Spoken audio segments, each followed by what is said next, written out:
My father died when I was 4 years old, and my mother had to work, and she usually worked at night, so I was left alone with my sister and me. And I think I was probably about 5 or 6 at that time, and I was afraid of the dark, and I was having these nightmares, terrible nightmares.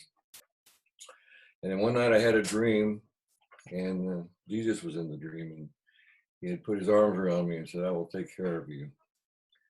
And from then on, I knew I loved Jesus. Uh, there was no more nightmares. I didn't have any more nightmares, and we didn't go to church very much with my mom and sister until she married a guy named Frank, and he was more like a father to me than a stepfather. And we started going to church uh, regularly.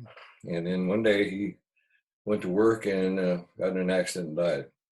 And I blamed the Lord for taking him away from me. And so I kind of slipped away from the Lord a little bit.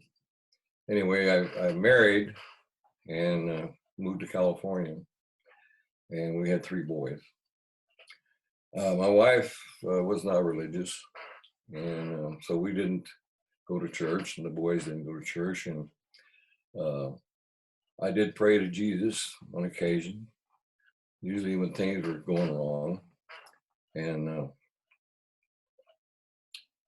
we were divorced, and I just kind of, for 10 years, just wandered in a wasteland. I went from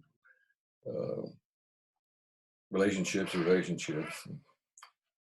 Finally, I met Lorene, and I fell in love with her, and we got married.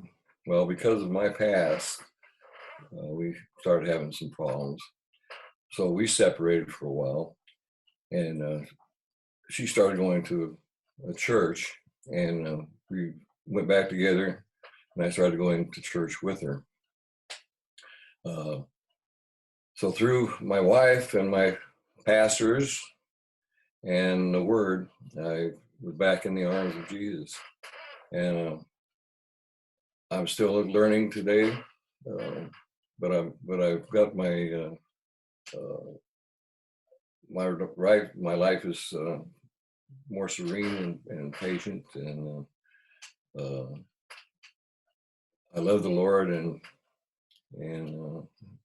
I'm still learning.